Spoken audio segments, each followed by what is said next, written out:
हम Indian economy का syllabus analysis करेंगे जो यूपीएससी के रिकॉर्डिंग बहुत ही ज़्यादा इम्पोर्टेंस है। ठीक है, चाहे प्री हो चाहे मेंस पर्पज़ से हो, सभी का सिलेबस एक तरह से सेम ही है। तो वीडियो को स्टार्ट करते हैं हम लोग। ये सिलेबस जो है, सिलेबस का एनालिसिस हम वीडियो वाइज सीरीज में कई पार्ट्स रिलीज़ करेंगे। ठीक है, तो आगे बढ़ाते हैं हम। तो इसमें पहला टॉपिक है Indian economy and issues relating to planning. ठीक है, आप देख रहे हैं कि Indian economy and issues related to planning बता रहा है। हमारे इंडियन इकोनॉमी में हमेशा एक इश्यूज आती है कि पॉलिसीज़ अच्छी बनती है, लेकिन इम्प्लीमेंटेशन प्रॉब्लम आती है कि हम उस चीज़ को ग्राउंड लेवल पे इम्प्लीमेंट नहीं कर पाते हैं, एग्जीक्यूट नहीं कर पाते हैं।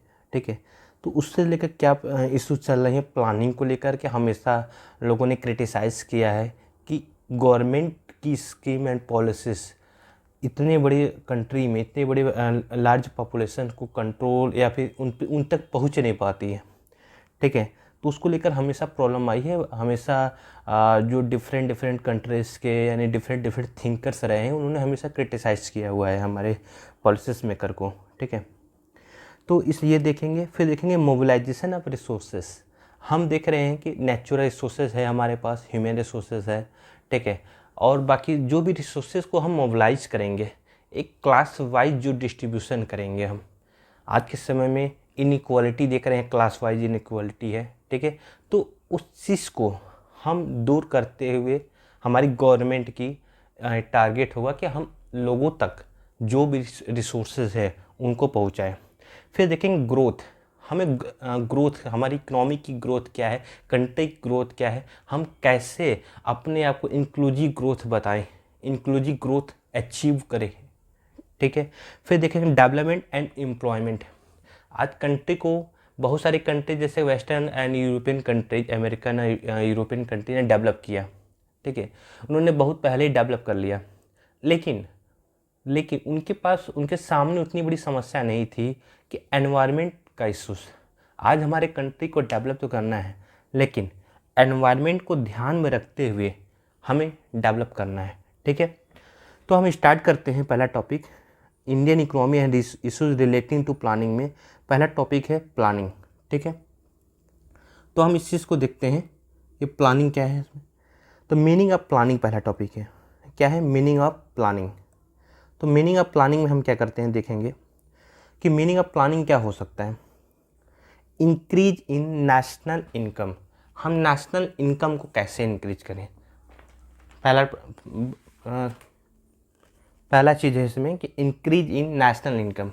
तो नेशनल इनकम इंक्रीज करना हमें, तो नेशनल इनकम इंक्रीज करने के लिए हम क्या कर सकते हैं। हमारी गुड्स एंड सर्विसेज पे डिपेंड करती है।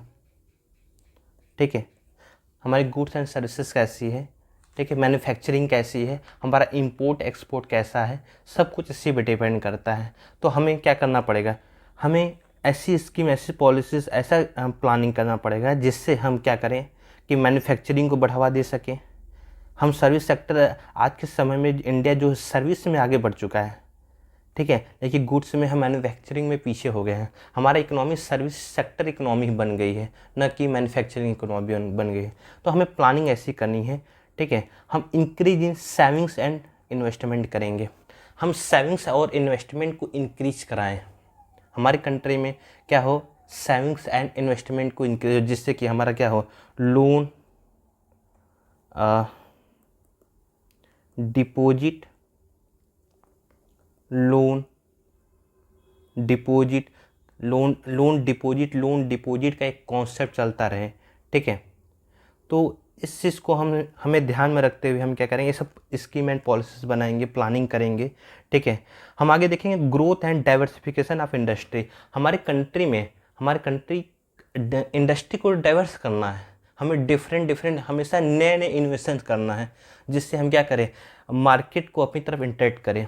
ग्लोबल मार्केट हो गया चाहे इंडियन मार्केट, आज के समय में बहुत बड़ा क्या कहते हैं, एक मार्केट, इंडियन मार्केट एक ऑप्शंस है लोगों के पास, हमारे बड़ी बड़ी कंपनियों के पास।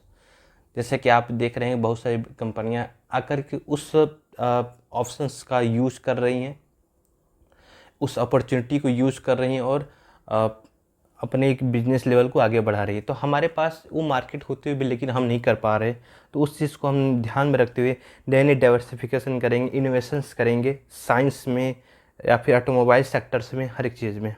ठीक है, हमें सोशल इंफ्रास्ट्रक्चर पे काम करना है, हमें रेलवेज, रोडवेज, ठीक है, स्कूल्स, हॉस्पिटल्स, ये सब प्रोवाइड कराना है। ये प्लानिंग के तहत, ये प्लानिंग होनी चाहिए।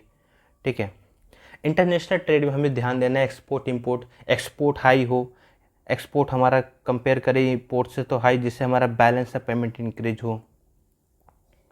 ठीक है, जैसे क्या हो, बैलेंस ऑफ पेमेंट चीज़ें।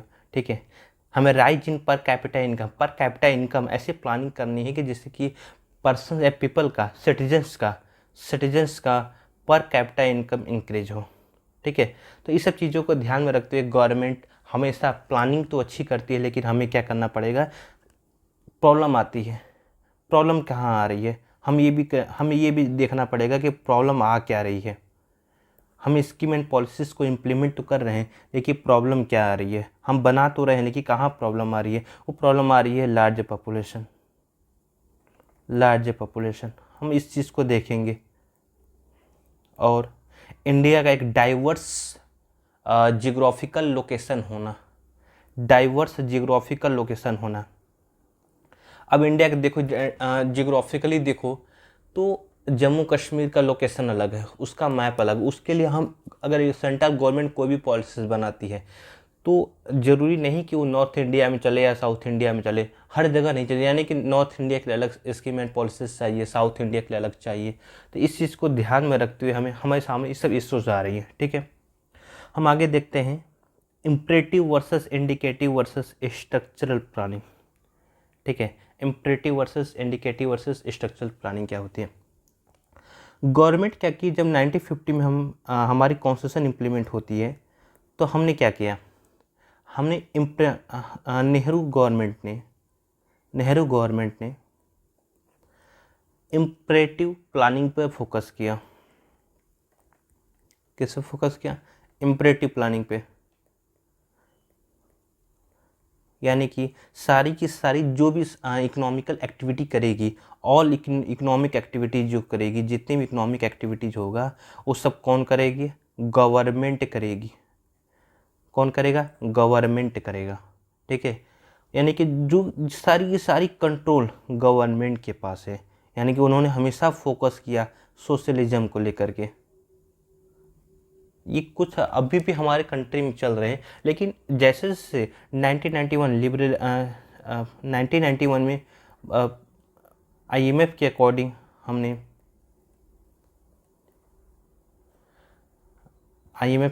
हमने क्या किया, इस चीज़ को कुछ पीछे किया। हमने मिक्स्ड इकोनॉमी की तरफ जाना शुरू कर दिया। ठीक है, तो हमें देखेंगे कि क्या फ़ायदा हुआ इम्परेटिव इकोनॉमी से, क्या उस सिचुएशन को देखते हुए सही था। ठीक है, आगे देखते हैं इंडिकेटिव इकोनॉमी। इंडिकेटिव इकोनॉमी क्या होती है, जहाँ पे कोऑर्डिनेशन हो, प्राइवेट एंड पब्लिक इन्वेस्टमेंट हो, यानी कि प्राइवेट और पब्लिक का एक कोऑर्डिनेशन होनी चाहिए। उसको हम क्या कहेंगे, इंडिकेटिव इकोनॉमी। हम धीरे धीरे थोड़ी थोड़ी चीज़ों को जानते हुए आगे बढ़ेंगे, क्योंकि हम सिलेबस को एनालिसिस कर रहे हैं और कैसे क्या पढ़ना है आगे चलकर हम चीज़ों को समझेंगे अच्छे से। अब देखते हैं next, structural planning. Structural planning क्या होती है।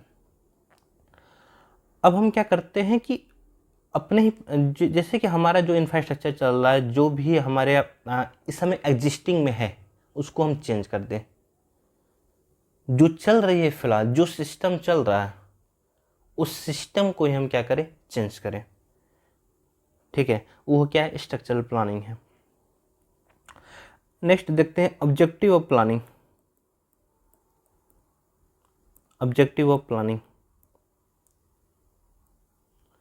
प्लानिंग का ऑब्जेक्टिव क्या होनी चाहिए, हमें इकोनॉमिक डेवलपमेंट करना है।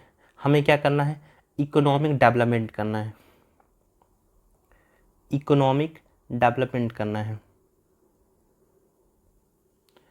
हमें इकोनॉमिक डेवलपमेंट करना है, हमें एम्प्लॉयमेंट क्रिएट करना है।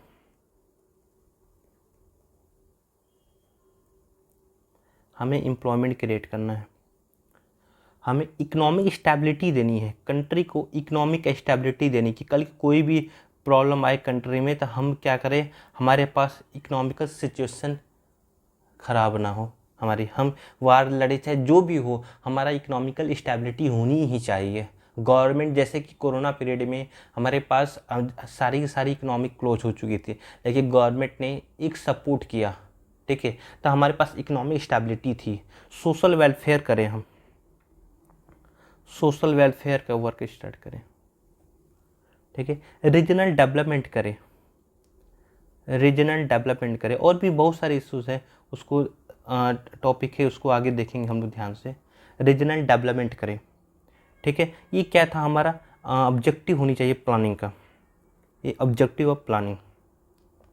हम देखेंगे इंडियन प्लानिंग हिस्ट्री क्या रहा है, इंडियन प्लानिंग हिस्ट्री क्या रहा है। हमने बहुत सारे 5 ईयर्स प्लान ले चले, जो कि अब नीति आयोग ने उसको रिप्लेस कर दिया है। फिर नेशनल डेवलपमेंट काउंसिल बनाया, ये हमारा क्या रहा है, इंडियन प्लानिंग हिस्ट्री रही है जो हमने किया। जिससे कि अब देखेंगे 1951 में नेहरू गवर्नमेंट ने 5 ईयर प्लान को लेकर के आया। फिर उसके बाद हर एक 5 ईयर्स में प्लानिंग चलती रही है कि हमें इंडिया को क्या देनी है। एक प्लानिंग हिस्ट्री रही है हमारी अच्छी खासी, ठीक है। नेक्स्ट देखते हैं techniques of Indian planning. Techniques क्या रही है, एक स्ट्रेटेजिक प्लानिंग होनी चाहिए, एक एक्शन प्लानिंग होनी चाहिए, एक ऑपरेशनल प्लानिंग होनी चाहिए, ठीक है। नेक्स्ट देखते हैं achievement and failures of Indian planning. क्या क्या हमारी अचीवमेंट रही है, अचीवमेंट क्या क्या रही है, हमने क्या इंडिया के मैक्सिमम पॉपुलेशन को टैक्स के एक नॉमिनल टैक्स में ला पाए कि नहीं, ठीक है। क्या उनको हम एक एग्रीकल्चरल ग्रोथ हुआ कि नहीं हमारा। क्या हमारे पास जो 1960 में फूड क्राइसिस थी, क्या हमने उसको इसका रिजॉल्व किया कि नहीं। क्या हमने बायोकेमिकल रिजॉल्यूशन किया कि नहीं, रिवॉल्यूशन किया कि नहीं, ठीक है। सेविंग एंड इन्वेस्टमेंट हमारा बढ़ा है आज के समय में, ये हमारे क्या है अचीवमेंट रहा है। फेलियर्स भी रहे, हम 1st एंड 6th हमारा 5 ईयर प्लान फेल हुआ है, हम लैंड रिफॉर्म्स करने में फेल हुए, हम रीजनल इम्बैलेंस करने में फेल हुए हैं। तो ये हमारे फेलियर्स रहे इंडियन इकोनॉमी के, ठीक है। नेक्स्ट देखते हैं short coming of planning in India. तो देखते हैं सेंट्रल प्लानिंग रही है हमेशा, ठीक है। कोलिशन पॉलिटिक्स रहा है, अफेक्ट्स क्या करता है कि जब पॉलिटिकल इश्यूज हमेशा सामने आती रहती है, अनस्टेबल गवर्नमेंट मैक्सिमम टाइम। हालांकि हमारे इंडिया के हिस्ट्री में कंपेयर करेंगे अदर कंट्री से तो उतना अनस्टेबल गवर्नमेंट रही नहीं है, लेकिन फिर भी कोलिशन गवर्नमेंट चली है, जो कोई एक सही चीज़ नहीं है। प्लानिंग हमने क्या किया कि एक हमारे पास सबसे बड़ी प्रॉब्लम 125 करोड़ डाइवर्स पॉपुलेशन में किसी भी प्लानिंग को इम्प्लीमेंट करना। फेडरल इश्यूज हमेशा से रहा है, अगर सेंट्रल गवर्नमेंट कोई भी पॉलिसीज इम्प्लीमेंट करती है तो स्टेट उसको एक इश्यूज बनाता है, फेडरलिज्म के कॉन्सेप्ट के अगेंस्ट बताता है। ये हमारा हमेशा प्रॉब्लम, कॉम्प्लेक्स सिस्टम प्रॉब्लम हमेशा रहा है हमारे कंट्री में, ठीक है। नेक्स्ट है NITI Aayog and planning versus planning commission. आज के समय में जो आप देख रहे हैं कि नीति आयोग जो है कि हमेशा एक चीज़ पर अपने एक राय देता ही देता है, एक गवर्नमेंट को एक डायरेक्शन देता है, ठीक है। अब प्लानिंग कमीशन को भी आगे देखेंगे। तो हमने क्या किया है कि मीनिंग ऑफ प्लानिंग में प्लानिंग में हमने एक चीज़ समझ लिया है कि प्लानिंग का क्या कॉन्सेप्ट होना चाहिए, ठीक है। तो आगे देखते हैं mobilisation of resources. Mobilisation resources में पहला है टाइप्स ऑफ रिसोर्सेज, फाइनेंशियल है, ह्यूमन है, नेचुरल है। हमारे पास हम क्या है, एक फाइनेंशियल रिसोर्सेज है हमारे पास हमारे कंट्री में, ठीक है। ह्यूमन रिसोर्सेज है, उसको कैसे मोबिलाइज करें, फाइनेंशियल रिसोर्स को कैसे मोबिलाइज करें, ह्यूमन रिसोर्स को कैसे मोबिलाइज करें, नेचुरल रिसोर्स है उसको कैसे मोबिलाइज करें जिससे अनइक्वलिटी हो, ठीक है, हमारे कंट्री में। क्योंकि बहुत ज़्यादा हम कास्ट बेस पर, लैंग्वेज बेस पर, रीजनल बेस पर अनइक्वलिटी देख रहे हैं, ठीक है। तो उस चीज़ को हम क्या करें, दूर करने के लिए हमें रिसोर्सेज को मोबिलाइज करना पड़ेगा, हर एक के पास सभी रिसोर्सेज को पहुंचाना पड़ेगा, ठीक है। हमें नीड्स है रिसोर्स को मोबिलाइज करने की। ठीक है, role of saving and investment. Okay, इस वीडियो में इतना ही रहने देते हैं, फिर आगे देखते हैं। Thank you very much.